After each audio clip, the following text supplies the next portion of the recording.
small town America. All right, thank you there, Barry Corbin, bringing us in this week on Thursday night. Glad that everybody is with us. And guys, I got to thank all the fans and everybody that's here getting on with us and just making Small Town America one of the fastest growing shows out there. Can't thank you enough for liking and sharing and following us. And speaking of Barry Corbin, don't forget to go over to barrycorbin.com. And check out Evenings with Barry Corbin. See what city he is in. I believe he's got a show coming up on January the 20th down in the Kerrville area, I believe. Go over there and check it out, barrycorbin.com. Can't thank him enough for getting in the truck and being a part of the show with us each and every week, doing the intros for us, and then also helping us out with some of the shows that we're going to be doing here in 2024. Now that we are out of social media jail, I guess we're on probation. We finished up last week going over our social media jail policies that we were in, and the reports came in. And as usual, they really couldn't explain a whole lot to it. Apparently, we were using some wording that was offensive. It's sad that we've gotten into a society where everybody is so easily offended, and it is what it is. We thank Taylor Swift for being who she is and bringing light to the NFL. And we thank Jimmy Kimmel and Aaron Rodgers, and our big apologies with Matt McAfee for everything that we're doing here at Small Town America. So anyway, we even made here's the news. We were on the news, and I think we do have his description. Can we take that? Let's take his description.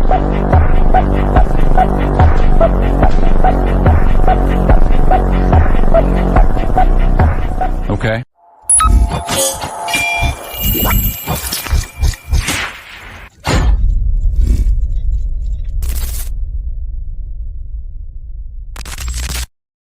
Yeah, we made the newscast and everything looking for us.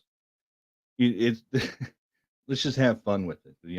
We're not going to be easily offended. I'm not going to argue and fight with them. They control the algorithms. They control the airwaves, and that's why it's all about you, Small Town America, liking, sharing, and commenting everything that we're doing and getting behind us and supporting us and getting involved in your community. We're going to keep doing what we do. Let them censor us however they want to censor us, ban us however they want to ban us. We're just going to keep going. We're going to keep going. We're going to keep digging, and we'll make adjustments and we'll play the games that they want to play. But here we are, 2024, brand new year, brand new us. And as we talked about, we're going to dig into the Farmer's Almanac. So if you hadn't stopped by, you can probably pick one up at the local feed stores or your local bookstores probably have them out there. Or you can go over to smalltown-america.org. Go over to our shop store, find the almanac, click on the deal. It'll take you right to Amazon. You can have it shipped in, have it for next week. We're going to try to go over the first 8 pages of the almanac this week and just kind of dig into it. Like I said, I grew up on a horse ranch, ranching and farming, and we never really used the Farmer's Almanac. We kind of used Dad's wisdom. And again, too, you go down to the feed store, you ask any of the farmers down there, when's the best time to plant your peppers? When's the last time to get the onions in the ground? They'll be able to explain weather habits and stuff. But those are things that have been passed down generation to generation that they learned from their fathers, their grandfathers, and so on and so on. So it's knowledge that's passed down. And so it was really interesting as I started digging into the Farmer's Almanac of really the roots and the heritage. And we'll go over some of that today. Let me play this video. So we're decoding the Farmer's Almanac. This kind of gives you just kind of a brief description using AI again to help me put this all together so we can put a show together for you this week. Ever pondered the origins of the old Farmer's Almanac? Or perhaps wondered about its enduring relevance in our digitally driven world? Well, get in the truck and allow us to take you on a journey through the annals of time, tracing the footsteps of this iconic publication. In the late summer of 1792, a man by the name of Robert Bailey Thomas, a self-taught mathematician and astronomer, published the first edition of the Old Farmer's Almanac. The humble beginnings of this enduring publication were in a small New England town where Thomas, armed with his knowledge and a dream, sought to create a guide that would serve farmers and others with a vested interest in the natural world. As we stepped into the 19th century, the Old Farmer's Almanac had already established itself as a reliable source of weather predictions, planting charts, recipes, and other tidbits of rural wisdom. Thomas had a knack for predicting the weather, and his predictions held such accuracy that they even guided the plans of none other than President George Washington himself. Moving into the 20th century, the almanac continued to grow both in size and reputation. Despite the advent of modern meteorology and technology, the almanac's weather predictions, based primarily on Thomas's secret formula, remained a trusted source for many. The almanac expanded its reach, offering advice on home, health, and garden, while still maintaining its core focus on agriculture and weather. In the 21st century, the Old Farmer's Almanac has indeed embraced the digital age, with a strong online presence and digital versions of the publication. Yet, it continues to hold on to the traditional wisdom and rustic charm that has defined it for over 2 centuries. Its weather predictions, gardening tips, moon calendars, and astronomical data still draw in millions of readers every year. So, why does the Old Farmer's Almanac matter? Why has it remained relevant in a world saturated with instant digital information? The answer lies in its very essence. The almanac encapsulates a sense of continuity and connection to the natural world that often gets lost in our fast-paced, technology-driven lives. It serves as a bridge between the past and the present, between the wisdom of our ancestors and the knowledge of our times. It is part of our heritage. Whether you're a farmer tilling the soil, an amateur gardener, or simply someone who appreciates the rhythm of nature, the Old Farmer's Almanac offers something of value. It's a testament to the enduring power of tradition, the importance of understanding our natural world, and the timeless wisdom that comes from observing the cycles of the earth. In conclusion, the Old Farmer's Almanac, a beacon of traditional wisdom and practical knowledge, has stood the test of time. It remains not only a symbol of our agricultural heritage, but also a source of valuable insights and guidance for anyone interested in the world around us.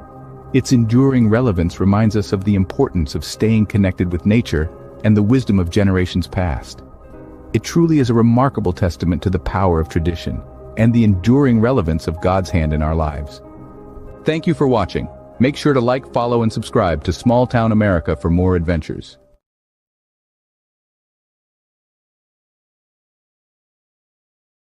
Yeah, so there we go, decoding the Farmer's Almanac. That's what we've been doing, and I was really um, impressed by just here on page number 1. It's the whole title of the Farmer's Almanac, but right under there is calculated on the new and improved plan for the year of our Lord 2024.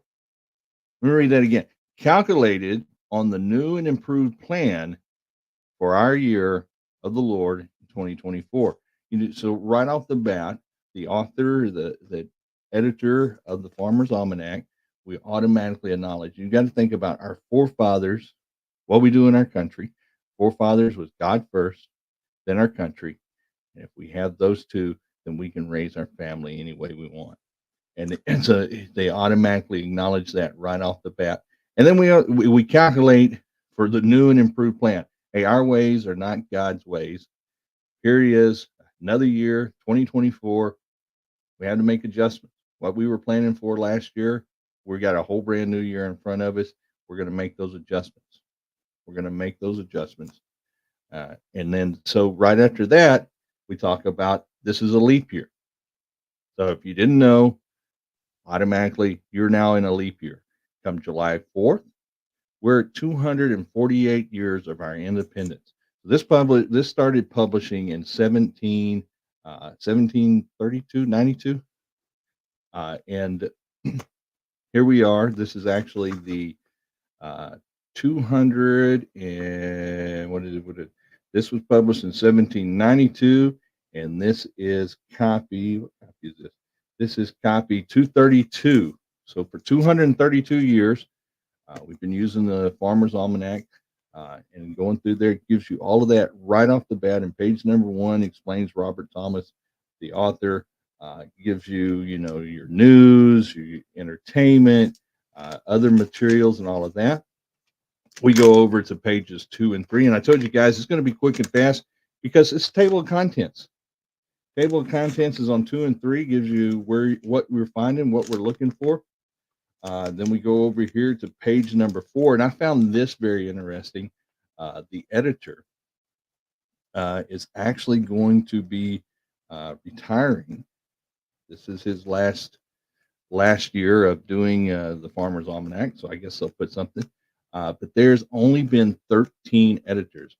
This is copy 200 in 232 years. There's only been 13 editors for the Farmer's Almanac, and he gives a big description. So each editor actually has to study previous, go all the way back, as you heard in our video there, that Robert Thomas, he self-taught, but his predictions for the weathers, the movement of the stars, God's hand in planning of the movements of the earth is so accurate.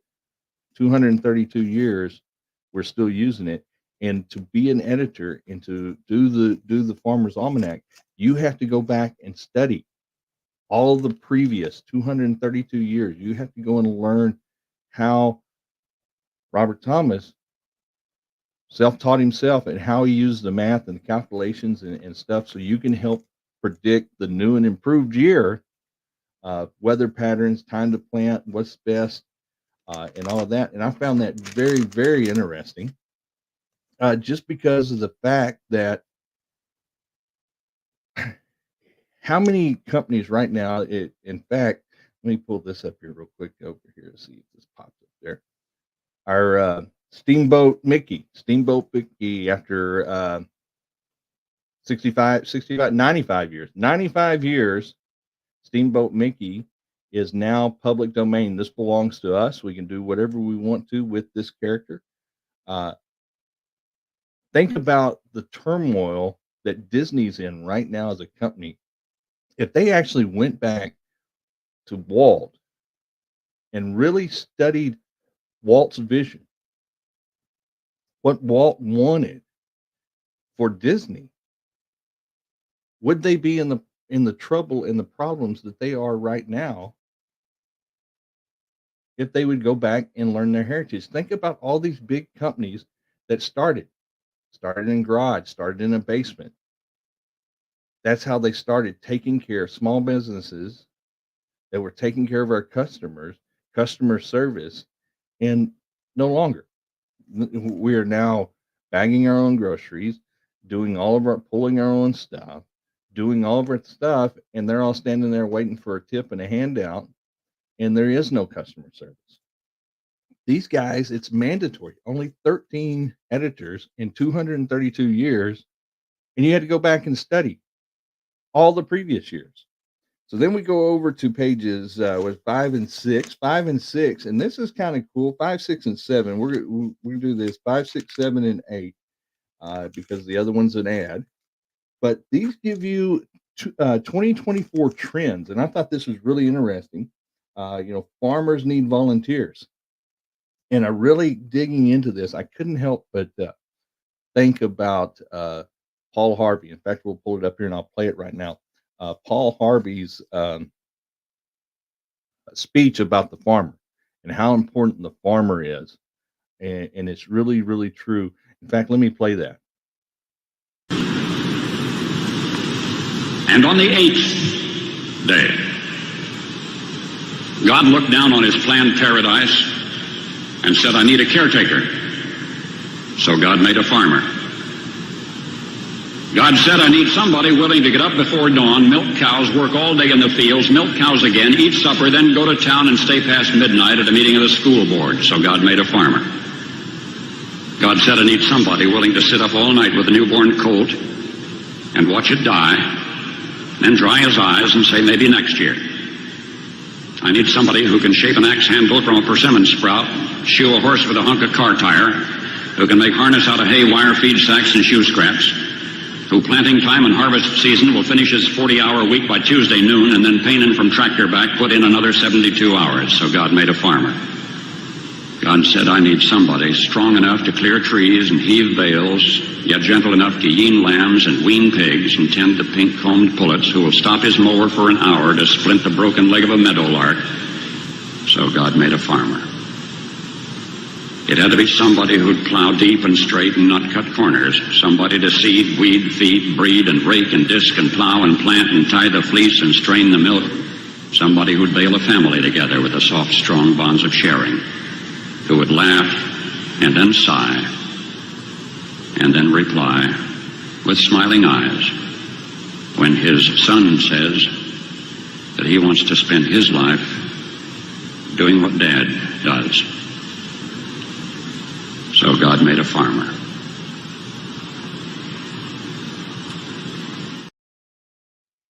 Right. So there we are.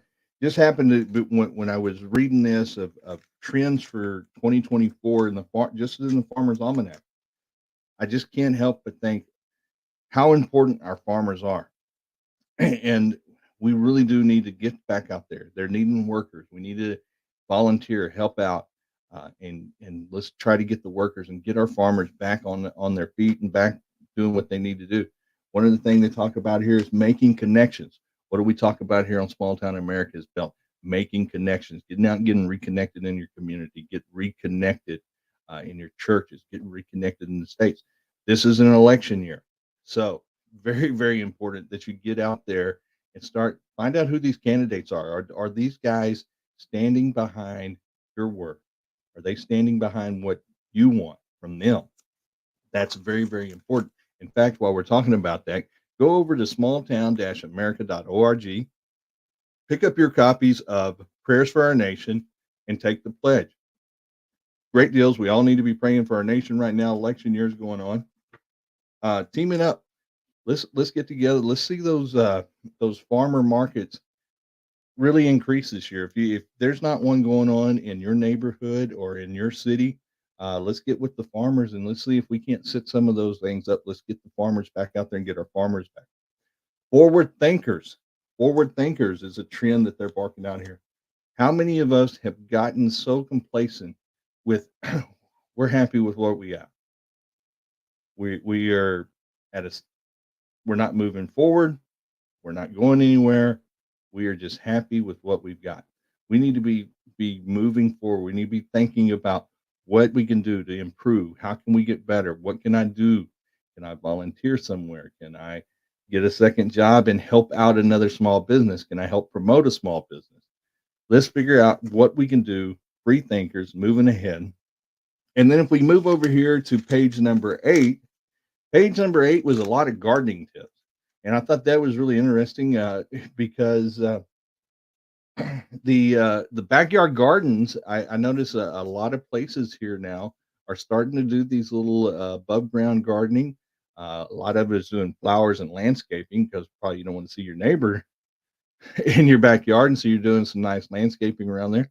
But the gardening, how much of you can you produce food there in your backyard through your garden? So I went and found some gardening tips, some gardening ideas that might help you out.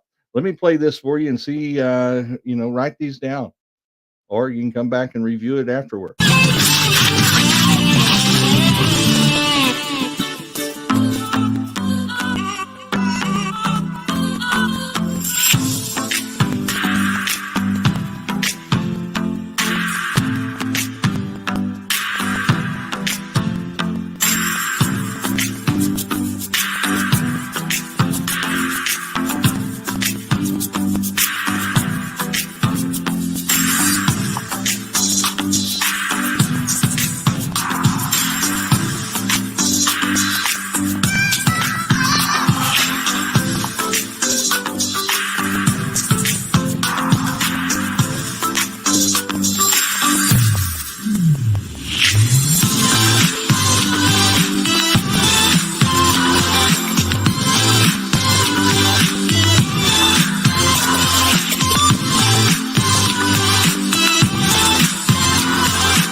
right, there you go. There's some gardening tips for you.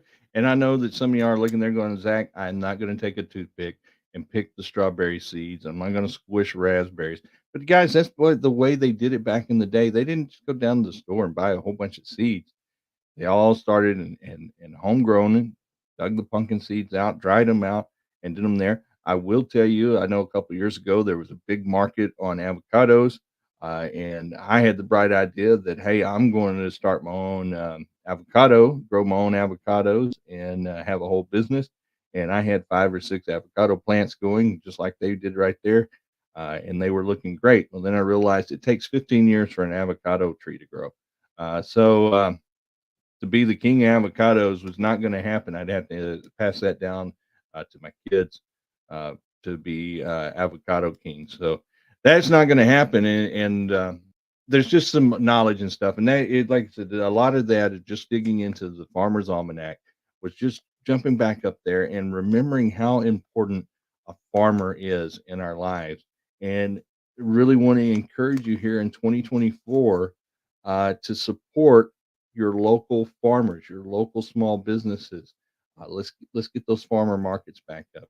Even our bee harvest and all that, guys. We're going into this allergy season and all that. Local honey. That's God's milk and honey. You, Local honey is going to help you with your allergies. So all of you people that are maybe moving here and new to Texas, new to your neighborhoods or new whatever, go down there and find a local beekeeper.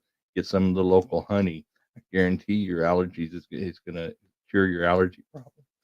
Guys, we are so excited. We're coming up here. Got just a few minutes left. Trying to keep it about 30 minutes today. Don't forget to go over, grab your copies of Prayers for the Nation, smalltown-america.org. Click our shop. Grab those there and let's be praying for it. Like I said, we're going into an election year.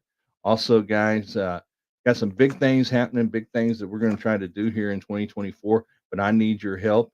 Social media is not going to help allow me to do some things. So it's really, really important that I need you, our fans, to band with us, keep us growing and going, help us preserve our heritage, protect our history.